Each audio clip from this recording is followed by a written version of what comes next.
Hello and welcome. The Tampa Bay Buccaneers are taking on the Detroit Lions tomorrow, round two, the divisional round of the playoffs, and boy, oh boy, are the Buccaneers shocking the world.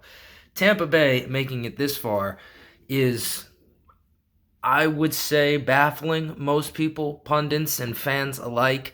I don't think I can recall any single person who had the Buccaneers winning a playoff game this year on their bingo card. So it has been a crazy 2023 NFL season for the Tampa Bay Buccaneers, Todd Bowles, Baker Mayfield, and company. And I think last week against the Philadelphia Eagles was really a definitive culture-changing win.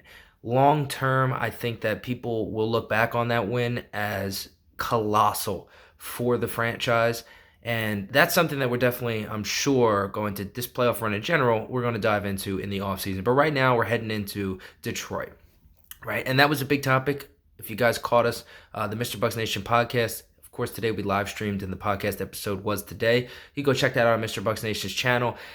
We jumped into this game in depth, and a couple of the things we talked about, I'm just going to kind of jump into again here.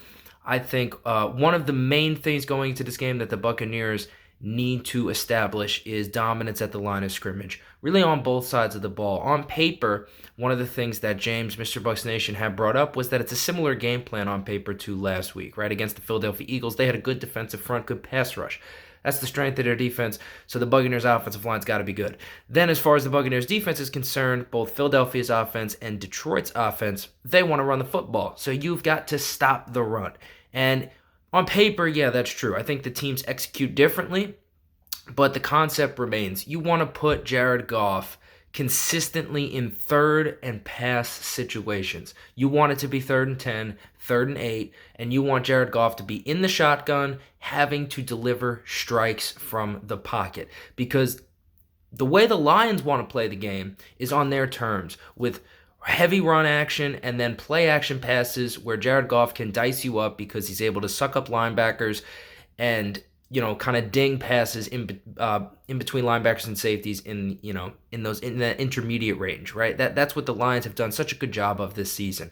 And I think for the Tampa Bay Buccaneers, stopping that really starts with stopping the run game and winning in the trenches. We all know what Jared Goff has been under pressure this season, right? It's not the prettiest. And I think for Todd Bowles, this is a very big game because he's going to be up against a up-and-coming, hot-shot, young offensive coordinator, and he is kind of the old, savvy, wily, veteran defensive play caller. So it's going to be in a big important game for him. The one thing that scares me from the Bucs defensive, kind of strategizing is just the fact that the Bucs don't have a dominant edge rusher. I think the biggest key to victory for the Bucs defense is pressure on the quarterback. And I think if they can get pressure on Jared Goff, he can turn the ball over. The problem is, in order for the Bucs to get pressure on Goff, I think they're going to need to bring pressure and blitz because they don't get a lot of just straight dominant wins out of their edge rushers. So I think that kind of hemorrhages the back end a little bit. It'll be interesting to see if the Detroit Lions offense can take advantage of that. The other thing the Bucs defense has got to really do is tackle. Right? And that's part of the run game, but it's also part of the pass game. Amon-Ra St. Brown is a very good receiver, and one of the things he does really, really well is get yards after catch. The Bucs corners, obviously, they're paid a lot. They're going to let up passes, I'm sure, but you got to get the guy on the ground after he catches it. You cannot let up yak touchdowns. Amon-Ra St. Brown had a big explosive play the first time these two teams played earlier in the season. That's got to change. Now, transitioning to the offense, I think one of the greatest things that the Buccaneers offense did last week, obviously, big picture, Baker Mayfield's performance, right? That was, the highlight of it. But I think one of the greatest things they did is Baker Mayfield won in the passing game without Mike Evans, right? Mike Evans, obviously, he didn't go catch-less, but Mike Evans had a poor game, especially by his standards. Mike Evans had 2 deep balls dropped. One of them was just a perfect deep ball. Would have been a touchdown right through his hands. He played a shoddy game. And for Baker Mayfield to go out there and win that game with Cade Otton, Trey Palmer, and David Moore speaks volumes to the scheme and also to the confidence that Baker is playing with right now, because backup players contributing at that level in a playoff game is big. I think that sets up great for this game, because if the Buccaneers can win in the trenches on offense and their offensive line can give Baker Mayfield a little bit of time, the Detroit Lions secondary can be had, right? It's a weaker portion of their team. And I would expect Mike Evans to be highly motivated to come back with a bounce-back game, right? No player, especially players of his caliber, want to underperform like that in a primetime spot, big moment for the team, and you kind of come out flat and play poorly, right? No, that's going to be on his mind, and I would expect Mike Evans to be very motivated to have a bounce-back performance, and I would expect him to play well. I also think that leads into our next segment, right? Or the key to the game for the Buccaneers offense, if you will. Last week, Baker Mayfield throws 3 touchdowns, 300 yards, no turnovers. Fantastic. Oddly enough, all 3 touchdowns came from outside the red zone.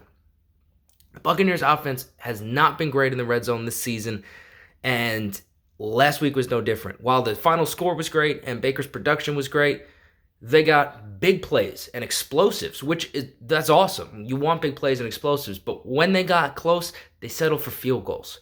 And I don't think field goals will be enough to beat the Detroit Lions. I just don't see that happening. I think you gotta, it's gonna come down to touchdowns in the red zone for the Buccaneers offense. When they get down there, I don't think they'll have an impossible time moving the ball. I think they'll be able to move the ball between the 20s. When they get down there, they got to cash it. And it's great to have a kicker who can make his kicks. Chase McLaughlin, you tried him out there for 3 kicks last week. He goes 3 for 3, one of them all the way back from 54 yards. He's kicking from the logo.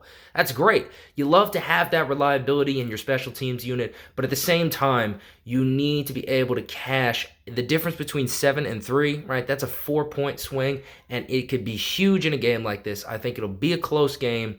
And leaving 4 points on the board once or two times potentially could kill the Buccaneers' chances in this game. You know it's going to be a hostile environment, a good crowd. C.J. Gardner-Johnson and Baker Mayfield, the commentary that's been exchanged between them this week, that energy is going to be ratcheted up. Should be a good game. Overall, my biggest takeaway, I guess really, really big picture, is, man, so many teams and fan bases are home and just thinking about the draft, thinking about free agency, thinking about the offseason. And it does feel good for the Tampa Bay Buccaneers to be preparing for a game. And we're still talking about games. The Buccaneers are one of the top 8 teams left in the National Football League right now. And that is, like I said before, something nobody saw that coming. And it is a great feeling to still be in the mix this late in the season talking about competitive football. So I think it'll be a good game. We will see. Bucs, Lions tomorrow.